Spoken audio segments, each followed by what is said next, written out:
Well, the plot thickens, doesn't it? Because here we have Rishi Sunak, who, if I remember rightly, the other day boldly slammed Ramonas and Brexit doomsayers, while suddenly orchestrating covert re-entry into the European Union's Horizon Science Research Programme. And if you ask me, Rishi seems to be trying to slip this one through the back door, because possibly quietly rejoining a part of the EU that he probably exactly doesn't want to shout from the rooftops.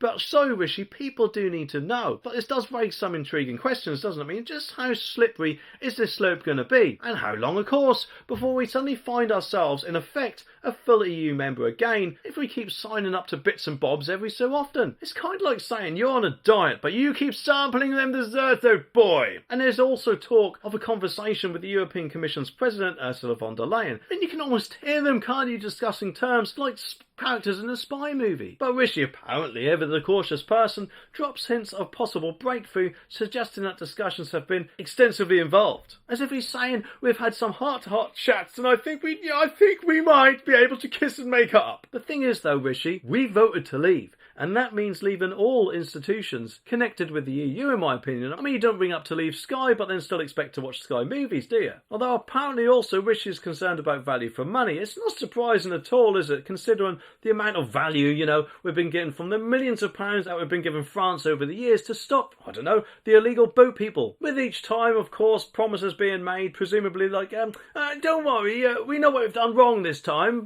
we'll be fine. Whilst, of course, the rest of us actually don't notice any change at all with the numbers and appear just to watch our hard-earned taxpayers' money get flushed down the drain. But anyway, the article says that Britain is reportedly set to rejoin the European Union's £85 billion Horizon Science Research Programme after a 2-year absence over a bitter post-Brexit row. Sources familiar with the negotiations between the two sides said that Prime Minister Rishi Sunak has given a go-ahead for the deal to be finalised. Well, why do we have to sign up with things with the EU? I mean, we left there. Can't we sign up with things with America instead? Or other places? When will these people learn that the world is so much more bigger than the EU? And that there might be countries out there that might have better scientists than the EU itself? An agreement could be announced within days, Bloomberg reported, but the level of compensation for the UK being frozen out of the scheme for 2 years during the post-Brexit row over Northern Ireland is still thought to be an issue. A conversation with the European Commissioner President Ursula von der Leyen would be expected before the announcement. Speaking at Prime Minister's questions earlier,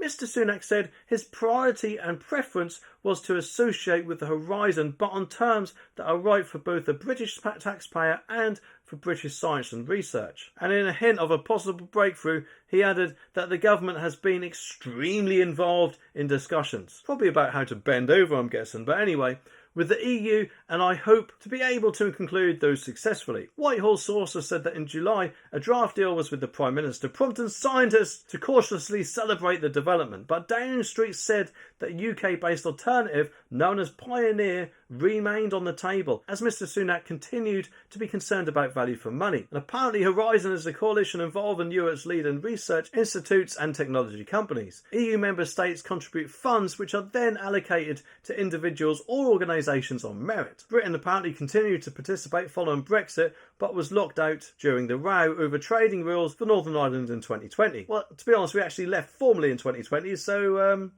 I think that's why we left, rather than being locked out. But, of course, apparently, relations have improved since Mr Sunak struck his Windsor framework deal with the bloc in February to resolve issues with the Northern Ireland Protocol. And in my opinion, that Windsor framework is completely awful and kind of actually shackles us back to the EU in itself.